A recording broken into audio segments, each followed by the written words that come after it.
세 번째 주일 예배의 자리에 나오신 여러분 모두를 축복하고, 오늘은 밤이 새도록 수고하였으되, 이런 제목으로 말씀을 함께 나누겠습니다. 오늘 본문은 예수님께서 제자를 부르시는 장면입니다. 일종의 제자 면접이라고 할 수 있습니다. 그런데 예수님의 면접은 조금 특별합니다. 왜냐하면 예수님께서 직접 그 제자 후보생들을 찾아가셔서 면접을 보기 때문입니다. 우리가 보통 회사에서 직원을 뽑을 때에는 지원자가 회사를 찾아가죠. 그런데 왜 예수님께서는 직접 지원자들이 없는데도 불구하고 면접을 하러 가시겠습니까?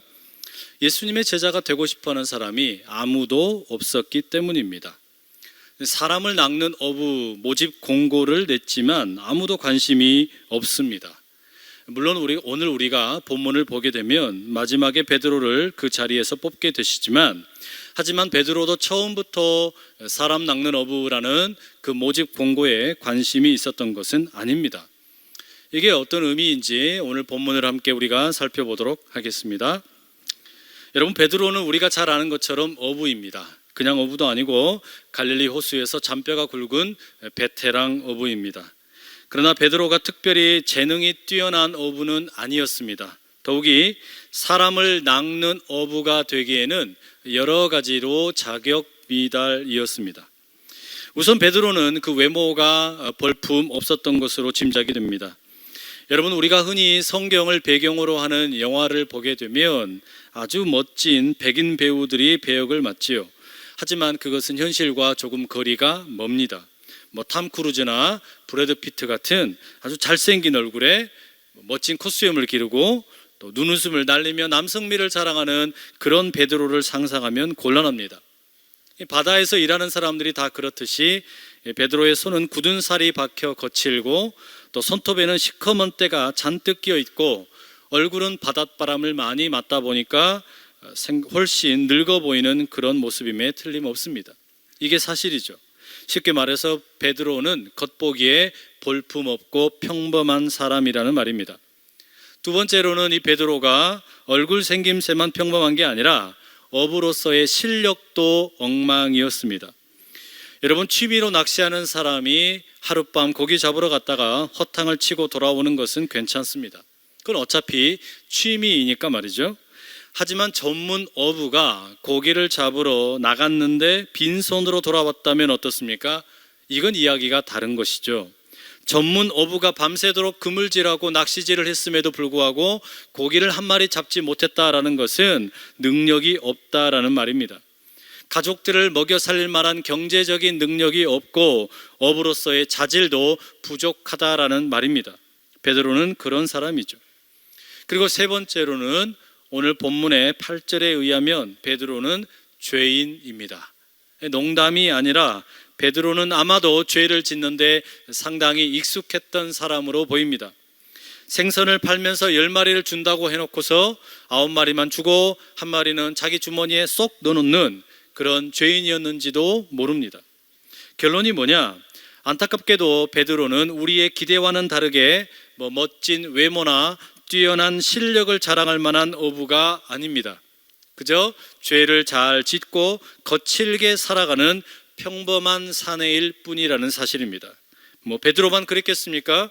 예수님께서 찾아가셔서 면접을 보고 있는 모든 사람들은 그저 그렇게 평범한 인물들이었습니다. 이런 베드로의 모습을 가장 분명하게 잘 보여주는 말씀이 오늘 5절에 나옵니다. 선생님, 우리들이 밤이 새도록 수고하였으되. 밤이 새도록 수고하였으되. 오늘 설교의 제목이기도 하지요. 밤이 새도록 수고하였지만, 밤이 새도록 그물을 던졌지만, 밤이 새도록 물고기를 쫓아다녔지만, 밤이 새도록 가족을 위해 노력했지만 베드로는 실패했다라는 말입니다. 날이 밝아 할 수 없이 철수했습니다. 처량하게 게네사렛 호숫가 갈릴리 호수 해안가에서 한숨을 내쉬며 찢어진 그물을 깁고 다음 그물질을 위해 그물을 씻고 있는 베드로의 모습을 보십시오. 여기서 어떻게 세상을 변화시킬 만한 사람을 낚는 위대한 사도의 모습을 우리가 찾아볼 수 있겠습니까? 도대체 어디에 사람 낚는 어부 베드로의 모습을 볼 수가 있겠습니까? 아무리 봐도 베드로의 모습 속에서는 사람을 낚는 어부의 자격이 보이지가 않습니다. 그런데 여러분, 사실은 베드로도 사람 낚는 어부라는 그 자리에 관심이 없었습니다. 고기를 많이 낚는 어부가 되는 데에는 관심이 많았지만 사람을 낚는 어부가 되는 것은 베드로의 바람이 아니었습니다. 예수님의 제자가 되고 싶은 생각이 조금도 없었다라는 말이죠.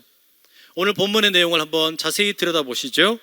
본문 1절에 이렇게 기록이 되어 있습니다.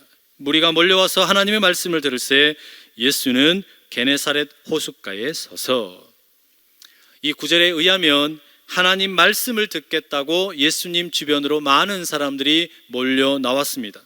살기 어려워 힘들어하던 사람들이 하나님의 말씀을 듣고 위로를 받겠다고 주님 앞에 달려 나왔다라는 것이죠. 오늘 우리도 바로 그런 하나님의 말씀을 들으려고 이 자리에 모이지 않았습니까? 여러분, 이 예배를 통하여 하나님의 음성을 듣는, 하나님의 말씀을 듣는 은혜가 여러분 모두에게 임하시기를 간절히 축복합니다. 예수님께서는 많은 사람들이 모여 웅성웅성 시끄러운 가운데 한 사람을 보셨습니다. 밤새도록 수고했지만 물고기 한 마리 잡지 못한 베드로, 못생기고 능력도 없고 죄 짓는 데 익숙한 베드로를 보셨습니다. 그리고 그 베드로를 향하여 첫 번째 면접 질문을 던지십니다. 미스터 베드로, 괜찮으면 배 좀 빌립시다. 베드로는 피곤하고 귀찮았습니다. 그래서 단칼에 거절하려고 보니 배를 빌리자고 부탁하는 사람이 자신의 장모님을 고쳐준 예수님 아닙니까?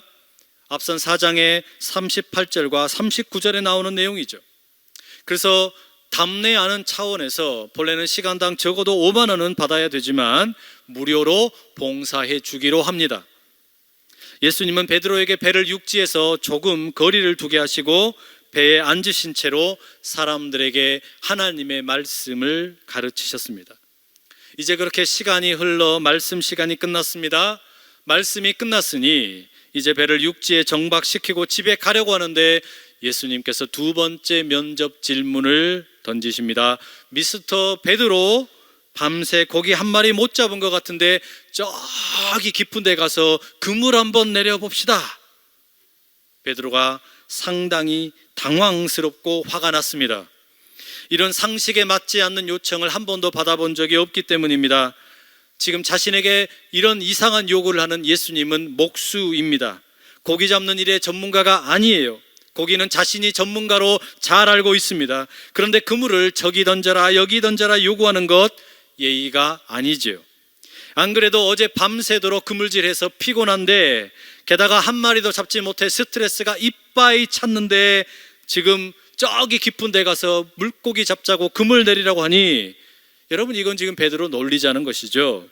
그러니 예수님의 요청을 단칼에 거절해도 아무 문제 없어 보이지 않습니까? 만약에 여러분이 베드로라면 어떻게 반응하시겠습니까? 예수님께서 면접 질문을 하러 오셨습니다. 순순히 따르겠습니까? 아니면 거절하시겠습니까? 아니, 질문은 고사하고 만약에 여러분의 앞에 예수님께서 나타나시면 어떻게 반응하시겠습니까? 좋아하면서 와, 예수님 내가 그렇게 보고 싶었는데 이렇게 제 눈앞에 나타나셔서 너무나 감사합니다 소리를 지르시겠어요? 아닐 겁니다. 대부분 다 당황하실걸요. 이게 무슨 말입니까? 예수님이 찾아오는데 좋아해야지 왜 당황합니까? 이유가 있습니다. 예수님께서 우리가 예배드리는 이 시간 이 자리에 오시는 게 아니라 다른 시간에 종종 찾아오시기 때문입니다. 성경에 보면 하나님께서 사람들을 부르시는 장소는 대부분의 경우에 예배하는 자리가 아닙니다. 물론 거룩한 예배의 자리에서 사람을 부르시는 경우도 있습니다. 하지만 대부분의 경우에는 사람들의 일하는 자리, 일상의 자리로 하나님이 찾아가신다는 말이죠. 그러면 여러분, 사람들이 대충 어떻게 반응합니까? 무척이나 당황합니다. 하나님께서 가인을 부르실 때 가인은 동생 아벨을 죽이고 모른 척하고 있었습니다. 그러니 억수로 당황했죠. 하나님께서 모세를 부르실 때 모세는 이집트 왕자에서 양치기의 신분이 되어서 자신의 인생을 한탄하고 있었습니다. 양을 치는 자리에 찾아오신 하나님, 모세는 그 하나님을 싫어했습니다. 하나님께서 기드온을 찾아가셨을 때 기드온은 미디안 사람들을 두려워하면서 몰래 포도주 틀에서 밀을 타작하고 있었습니다. 일터에 찾아오신 하나님을 기드온도 싫어했다는 말이죠. 하나님께서 사무엘을 찾아가셨을 때 사무엘은 자고 있었습니다. 엘리 제사장이 부른 줄 알고 서로 엄청 당황했습니다. 이게 무슨 말입니까? 하나님께서 우리를 예배 시간에 부르기도 하시지만 대부분의 경우에 우리를 향한 하나님의 부르심은 일상의 자리라는 말이에요. 면접을 보시는 자리가 예배의 자리가 아니라 내가 일하는 평범한 일터에서, 가정에서 우리를 찾아오신다는 말이죠. 여러분, 이게 무슨 의미입니까? 많은 경우에 우리가 왜 부흥회를 참석을 하고 예배를 드리며 눈물을 그렇게도 많이 흘리고 은혜를 받는데 왜 삶의 변화가 없느냐? 나는 그렇게 우리 주님을 찾아서 예배 열심히 드리고 봉헌 생활도 열심히 하고 기도도 열심히 하는데 부흥회를 참석해서 그렇게 예배를, 은혜를 많이 받는데 왜 삶의 변화가 없을까? 왜 내 삶에는 도대체 변화가 없을까? 왜 없을까요? 예배 시간에는 우리가 은혜를 많이 받습니다. 소위 젊은 사람들의 말을 빌리자면 예수님과 우리 사이에 썸을 탄 것 같다라는 말이죠. 우리 사이에 뭔가 이상한 기류가 흐르는 거예요. 그러면 예수님께서는 그 썸을 확인하시고자 우리의 일상의 자리에 면접을 보러 찾아오십니다. 나의 사무실, 나의 주방, 내 창고, 내 농장, 내 교실, 내 병원, 이런 곳으로 찾아오시는 겁니다. 그리고 물으시는 거예요. 너랑 나랑 뭔가 스파크가 튀었지? 너랑 나의 사이에 뭔가 썸이 있었지? 물으십니다. 그런데 우리가 어떻게 반응합니까? 당황스러워 하는 거예요. 아니, 예수님 도대체 여기 왜 오셨어요? 나는 그냥 썸만 타고 끝났는데 이렇게 노골적으로 들이밀면 곤란하지요. 우리는 주일에 교회에서만 만나면 되는데. 그러면 이제 예수님께서 당황스러워 하십니다. 도대체 너랑 나는 무슨 사이니? 이런 당황스러운 연출이 여러분 혹시 있지는 않으십니까? 혹시 여러분의 일상의 자리에 찾아오신 예수님 때문에 당황하셨습니까? 찾아오신 예수님께서 베드로에게 말씀하신 것처럼 깊은 곳에 그물이라도 내려보라고 말씀하시면, 그렇게 한마디라도 하시려고 하면 어떻게 대답하십니까? 회사에서는 곤란한데, 자녀 문제는 곤란한데, 취업 문제도 곤란한데, 결혼 문제도 곤란한데, 세금 문제도 곤란한데, 그냥 원래대로 예배 시간에만 오세요. 필요하면 제가 찾아가겠습니다. 여러분, 이런 이 변화가 일어나겠습니까? 아니요, 일어날 수가 없죠. 예배 시간에는 분명히 하나님 뜻대로 살겠다고 예수님과 뭔가 썸이 터진 것 같았는데 막상 예수님 찾아오시면 모른 척하는 거, 도대체 왜 이러는 걸까요? 예배 시간에만 얼굴 살짝 보여드리고 용돈 좀 드리고 이제 할 일 다 있으니 일주일 동안은 모른 척하고 삽시다, 이렇게 선을 그어놓고 살면 그게 그리스도인이냐, 이런 말이에요. 예수님을 따르는 사람이고 그게 과연 제자로의 부르심에 합당한 응답이냐, 이런 말입니다. 사실 애초에 처음부터 우리는 제자가 되고 싶은 생각은 없었던 것 아닙니까? 단지 아이돌 가수들에게 열광하는 우리 10대 자녀들의 팬클럽이 되는 것처럼, 예배의 자리에서는 예수님께 열광하는 것처럼 보이고 예수님을 찾는 것처럼 보이는 팬이지만, 그러나 정작 예수님의 그 부르심 앞에 내 삶 전체를 드리는 제자의 길은 거부하는 거 아니냐, 이런 말이에요. 베드로와 우리가 다를 바가 하나도 없습니다. 처음부터 위대한 사도, 위대한 사람, 낚는 어부 같은 것은 존재하지 않습니다. 우리에게는 그런 자리에 어울릴 만한 자격이나 조건이나 능력이 없습니다. 필요할 때는 예수님을 찾고 예수님께 감격스러워하면서 삶을 전체를 드릴 것 같지만 사실은 까놓고 보면 그저 팬처럼 살아갈 뿐이란 말이에요. 그러나 예수님께서는 다릅니다. 예수님께서는 결국 베드로를 제자로 부르셨습니다. 베드로가 특별해서가 아니라 예수님의 부르심이 특별했기 때문입니다. 예수님께서 베드로에게 깊은 곳으로 가자 면접 질문을 던지셨지요. 참으로 이상한 요청이었지만 예수님의 그 말씀에 베드로는 자신의 인생 전체를 송두리째 바꾸어 놓는 대답을 합니다. 주님, 내가 밤새도록 수고하였지만 물고기를 잡은 것이 단 한 마리도 없지만 그러나 말씀에 의지하여 그물을 내려보겠습니다. 밤이 새도록 수고했으되 잡은 것이 없지만, 여러분, 이 고백은 객관적인 사실이고 지금 눈앞에 펼쳐져 있는 현실입니다.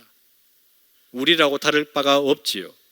밤이 새도록 수고했지만 이번 달 신용카드를 막을 수가 없고, 밤새도록 수고했지만 병원에 누워 계신 아버지를 살릴 수가 없고, 밤새도록 수고했지만 회사 매출이 오르지 않아서 부도가 눈앞에 다가오고 있고, 밤새도록 수고했지만 대학 입학을 준비하는데 점수가 1점도 오르지 않고, 밤새도록 수고했지만 쌓여있는 빚을 100원도 갚을 수가 없고, 밤새도록 수고했지만 높아진 전세금을 부담할 능력이 없어서 캄캄하고, 여러분, 이것은 현실이고 부정할 수 없는 사실입니다. 그러나 그 다음 고백이 중요합니다. 말씀에 의지하여 그물을 내려보겠습니다. 여러분, 어떻게 베드로는 이런 고백을 할 수 있었습니까? 베드로는 예수님 바로 옆에서 자신의 배에 올라타셔서 말씀을 전하시는 그 예수님 바로 옆에서 선포되는 하나님 말씀을 가장 가까이에서 들었습니다.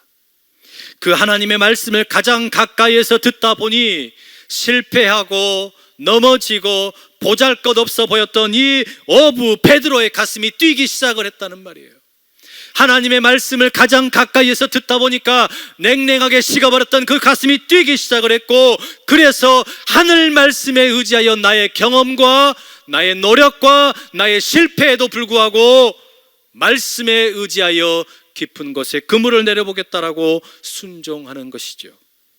오늘 우리 삶의 현실을 관통하는 이런 말씀의 능력이 여러분 모두에게 임하기를 간절히 축복합니다. 밤새도록 수고했으되 얻은 것이 없지만, 내가 밤새도록 수고했지만 그럼에도 불구하고 아무것도 쥐어진 것이 없지만 그러나 말씀과 함께 일어서 보겠습니다. 순종의 능력이 우리에게 있기를 간절히 축복합니다. 그리고 나서 우리는 어떤 일이 벌어졌는지 잘 압니다. 베드로의 상식으로는 절대 고기가 잡힐 수 없는 조건입니다. 밝은 대낮에, 그것도 깊은 곳에다가 그물을 내리면 허탕을 칠 수밖에 없습니다. 그거는 갈릴리에 살고 있는 사람들이 다 아는 일이에요. 그런데 그물을 내리고 이제 끌어올리는데 뭔가 느낌이 이상합니다. 쉽게 탁 당기면 올라올 줄 알았는데 올라오지를 않습니다.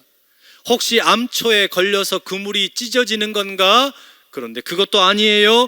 이상해서 수면을 내려다보니 깜짝 놀랐습니다. 자신의 팔뚝보다 더 굵고 튼실한 물고기가 어마어마하게 잡혀 있는 겁니다. 이 물고기가 너무 많아서 그물이 찢어지려고 하니까 옆에 있는 배를 불러서 물고기를 나누어 담게 되었습니다. 이건 완전 대박이죠. 지금껏 평생을 갈릴리 바다에서 물고기 잡아오며 살았지만 이런 경우는 들어본 적도 없고 경험해 본 적도 없습니다. 그야말로 우리 주님께서 베풀어 주신 만선의 기적이 아닙니까? 여러분의 인생에도 이런 만선의 기적이 말씀에 의지하여 말씀에 순종했을 때 임할 수 있기를 간절히 축복합니다. 그런데 여러분, 오늘 더 놀라운 사실은 기가 막힌 만선의 기적을 경험했지만 베드로가 마냥 좋아하지 않는다라는 사실입니다. 오히려 두려워합니다. 베드로는 자신이 그렇게 많은 고기를 잡았는데 어떻게 합니까? 예수님 앞에 바로 무릎을 꿇고 엎드려 죄를 고백합니다. 주여, 나를 떠나소서, 나는 죄인입니다. 왜 죄를 고백합니까? 베드로가 그 배에서 하나님의 임재를 경험했기 때문입니다.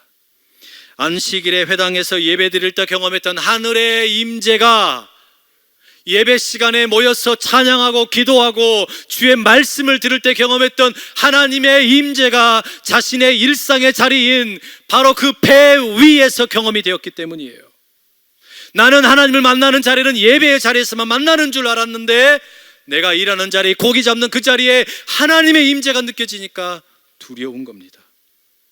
그 하나님의 임재를 경험하니까 너무 두려운 거예요. 베드로가 그 그물을 함께 끌어올릴 때, 물고기를 끌어올릴 때 베드로는 자신의 영혼 깊숙한 곳에 있던 죄악이 함께 끌려 올라오는 것을 보게 된 것이죠.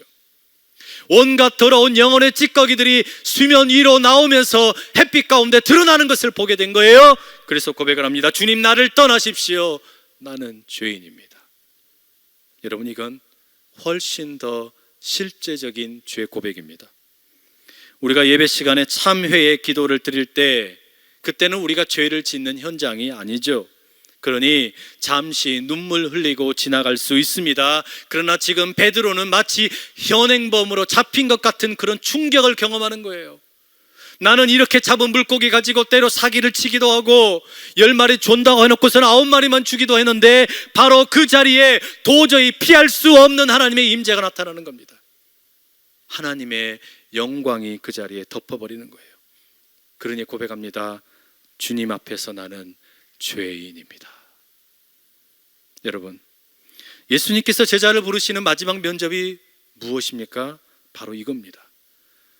말씀에 순종 한번 해서 만선의 기적을 경험했다 치자. 그런데 너는 그 기적에 집중할래? 아니면 예수에게 집중할래? 이걸 물으시는 거예요. 그러지 않습니까, 여러분? 우리가 주변에 교회에 다니는 사람들 가만히 보면 예수님 말씀에 순종해서 복받은 사람들 너무 많아요. 죽었다 살아나는 분도 계세요. 망해가던 회사가 일어나는 경우도 있어요. 수없이 많은 기적들이 펼쳐집니다. 만선의 기적을 경험하는 인생들이 많다는 거예요. 그런데 여러분, 만선의 기적이 전부라면 우리는 예수님의 제자가 될 수가 없습니다. 왜 그렇습니까? 우리는 예수님이 아니라 물고기에 현혹되어 버리기 때문입니다. 내가 수없이 많이 잡아버린 물고기의 마음을 빼앗겨버려서 정작 나에게 이것을 주신 분 예수님을 주목하지 못한다라는 말이에요. 만약에 그렇게 되면 예수님은 나에게 주님이 아니라 구원자가 아니라 단지 물고기가 어디 있는지 가르쳐주는 물고기 GPS일 뿐이라는 말이죠. 그래서 제자로 부르시는 예수님의 마지막 질문은 만선의 기적 앞에서 죄를 고백하고 예수님께 집중할 수 있느냐? 우리 주님 그렇게 물으시는 겁니다. 오늘 이 질문은 저와 여러분을 향한 동일한 면접 질문이기도 합니다. 그 주님 앞에 신실하게 응답할 수 있기를 간절히 축복합니다. 예수님께서는 비로소 마음에 합한 사람을 찾으셨습니다. 베드로의 그 겸손한 엎드림과 말씀의 순종함과 죄의 고백을 보신 거예요. 그리고 말씀하십니다. 베드로야, 무서워하지 말아라. 이제는 내가 너를 단지 물고기 잡는 어부가 아니라 사람을 낚는 어부로 사용하겠다. 네가 밤새도록 수고했지만 얻은 것이 없어도 말씀에 순종할 줄 알고 그 말씀에 순종했더니 만선의 기적이 임하는 것도 경험했고, 그러나 물고기에 정신 팔리지 않고 나에게 집중할 줄 아는구나. 이제 내가 너를 향하여 위대한 계획을 가지고 이 세상 가운데 놀라운 일을 행하겠다. 우리 주님이 그렇게 말씀하시는 거죠. 베드로에게 더 이상 무엇이 필요하겠습니까? 이분은 나를 아는구나. 내가 때로 물고기 잡지 못하고 우리 식구들을 위해서 먹을 것을 제대로 공급하지 못해서 처량하게 홀로 있는 그 마음도 아는구나. 내가 별 볼 일 없는 인생이라는 것도 아는구나. 죄 잘 짓고 실패하고 노력을 해도 잘 되지 않는 별 볼 일 없는 인생인 것을 이렇게도 잘 아는구나. 그런데 나를 향해 이토록 멋진 비전을 가지고 계신단 말인가? 그렇다면 내 인생 이분에게 드린들 무엇이 아깝겠냐? 이런 결단이 그 배 위에서 베드로에게 일어나게 됩니다. 그저 먹고 살기에 급급한 마음으로 살아가던 베드로가 완전히 뒤집어지게 되었다는 것이죠. 그렇기 때문에 방금 잡았던 그 수많은 물고기를 뒤로 한 채 자신의 전부와 다름없는 그 배를 뒤로 한 채 우리 주님을 따르게 되었습니다. 이런 버림과 포기와 따름의 길이 저와 여러분의 길이 될 수 있기를 간절히 축복합니다. 예수님께서 베드로를 찾아가셔서 그렇게 첫 번째 제자로 부르신 것처럼 오늘 우리의 일상에 찾아오셔서 우리를 만나기 원하시고 우리가 진정한 제자로 부름받기 원하시는 그 주님의 부르심에 온전히 응답할 수 있는 우리가 될 수 있기를 간절히 소원합니다. 예수님의 이 면접은 지금도 계속되고 있습니다. 학력이나 재력이나 외모나 인턴 경험이나 외국어 실력이나 이런 스펙과는 아무런 상관이 없어요. 그저 밤새도록 수고했지만 거둔 것이 없어도 말씀에 순종하여 주님 뜻대로 살겠나이다 하는 그 고백, 만선의 기적이 행해 주어진다 할지라도 물고기보다 우리 주님을 바라볼 줄 아는 그 고백, 그런 인생들을 찾고 계시는 그 주님 앞에 주여 내가 여기 있나이다 나를 받아주소서 고백하는 우리 모두가 되기를 간절히 빕니다. 짧은 시간이지만 제가 학교에서 가르치는 동안에 다양한 학생들을 만났습니다. 그 중에 참 기억에 남는 여학생이 한 명 있습니다. 북한에서 군인으로 살다가 탈옥을 하고 탈출을 해서 한국에서 살고 있는 탈북 여성입니다. 어떤 계기로 신학을 공부하게 되었냐 물었더니 이런 이야기를 들려줍니다. 본래 북한에서 군인이었는데 먹고 살기가 힘들었답니다. 그래서 중국과 인접한 국경에서 밀수품을 매매하면서 살았습니다. 열심히 살았지요. 그러다가 어느 날 어떤 밀수품 브로커를 만났고 큰 이익을 남길 수 있다는 거래 제안을 받아서 자신이 모아놨던 재산을 몽땅 맡겨버리게 되었습니다. 그런데 사기를 당하고 말았죠.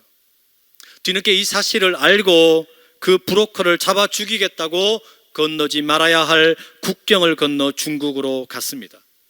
그런데 그 사기꾼은 이미 도망가 버렸고 찾을 길이 없습니다. 결국 중국에서 북한으로 다시 돌아가지도 못한 채 국제 미아가 되어버린 것입니다. 결국 중국인이 운영하는 식당에서 식모로 죽지 못해 살고 있었습니다. 그러다가 탈북자를 돕는 한국인 목사님이 계신다는 소식을 듣고 밤에 풀이 죽은 채 찾아갔어요. 이 목사님이 그 탈북 여성을 그저 따뜻하게 껴안아 주시고 물으시는 겁니다. 왜 이렇게 사냐? 북한으로도 돌아가지 못하고 중국에서도 살 수 없다면 차라리 한국으로 가라. 이 말씀 하나 듣고서 목사님의 도움을 받고 다른 탈북자들과 함께 베트남으로 향했습니다. 그리고 이제 메콩강을 건너야 하는데 거기에 2인승 보트에 약 20명의 사람이 10척에 나누어 타고 출발을 했습니다. 그런데 대부분의 보트들은 강을 건너다가 커다란 아나콘다의 공격을 받고 뒤집어졌습니다. 강 건너편에 도착해 놓고 보니 살아남은 것은 배 한 척에 탄 2명의 여성뿐이었답니다. 그렇게 한국으로 돌아왔는데 함께 우여곡절 끝에 생존한 여성은 먼저 신학을 공부하고 다시 중국과 북한의 국경 지역으로 돌아간 거예요. 왜 갔냐? 메콩강에서 먼저 죽은 사람들, 또 자기처럼 중국에 살고 있는 탈북 많은 동포들, 그들에게 진 빚과 사랑을 갚기 위해서 돌아간다는 거예요. 그래서 자신도 신학을 공부하고 준비했다가 통일이 되면 나의 고향으로 돌아가 그 땅에 교회를 세우겠다고 그렇게 열심히 살아가고 있더라는 말입니다. 여러분 우리는 지금 어떻습니까? 우리 살만하지 않습니까? 우리는 어떻게 살면 좋겠습니까? 우리 주님 찾아오셔서 내 일터에, 내 일상의 자리에 찾아오셔서 너는 나의 팬이 될래, 나의 제자가 될래 물으실 때 제대로 대답하지 못한 채 그저 쩔쩔매고 있지는 않으십니까? 우리의 인생 혹여라도 밤이 새도록 수고했는데 얻은 것이 없어서 아파하고 있을지라도 우리 주의 말씀에 의지하여 나아가게 되면 깊은 곳에 금을 던져도 놀라운 만선의 기적이 일어날 줄로 믿습니다.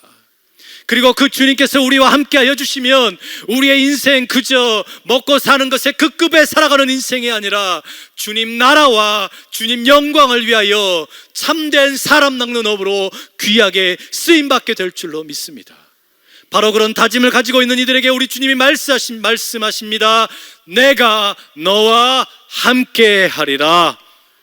오늘 그 주님의 부르심 앞에 제자로 진정 순종하며 나가는 복된 우리 모두가 될 수 있기를 간절히 축복합니다.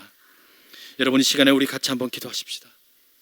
사랑하는 주님, 나의 일상에 찾아오셔서 나를 진정 제자로 부르시는데 주여, 나는 물고기에 정신이 팔려 우리 주님을 제대로 집중하지 못하는 것은 아닙니까? 아버지 주님, 사람 낚는 어부되어 이 땅 가운데서 내가 비록 밤새도록 수고해도 얻은 것이 없을지라도 주의 말씀 붙들고 살아가는 아버지의 영광스러운 제자의 삶을 살겠습니다. 우리 그렇게 다짐하며 주여 힘있게 3번 외치고 기도하며 나가십시다. 주여, 주여, 주여. 하나님 아버지, 우리 일상에 찾아오셔서 진정한 제자로 부르시는 그 주님의 음성을 우리가 외면하며 살지는 않았습니까? 아버지 주님, 잠깐 열광하고 끝나버리는 펜처럼 살아가지 않게 해주시고 진정한 제자의 길을 걸어가는 우리 모두가 되게 하여 주시옵소서. 주여, 우리를 부르실 때 온전히 주님 아버지 앞에 응답하며 나감으로 인하여 아버지 영혼을 구원하고 사람을 살리는 온전한 주의 제자로 우뚝 서게 하여 주시옵소서. 아버지 손에 우리 인생을 드립니다. 제자로의 부르심 가운데 힘있게 응답하는 우리가 되게 하여 주시옵소서. 아버지 손에 온전히 붙들려 맞고 나가는 귀한 삶이 우리 가운데 펼쳐지게 하여 주시옵소서. 사랑하는 아버지 하나님, 우리의 일상에 찾아오셔서 진정한 제자로 부르시는 우리 주님 음성을 우리가 때로 외면했습니다. 잠깐 예배의 자리에서는 열광하는 팬이 되지만 그러나 내 삶 전체를 드리는 제자가 되기를 거절하였습니다. 물고기 잡는 일에 정신이 팔려 영혼 구원하는 일을 소홀히 여기고 살았습니다. 만선의 기적에 정신이 팔려 우리 주님을 바라보지 못했습니다. 주여, 우리 주님 앞에 죄인됨을 고백하고 엎드리는 우리가 되게 하여 주시옵소서. 그리하여 나보다 나를 더 잘 아시는 그 주님께 우리 인생을 드리고 온전한 위대한 삶을 살아가는 우리 모두가 다 되게 하여 주시옵소서. 예수님 귀하신 이름으로 기도드립니다. 아멘.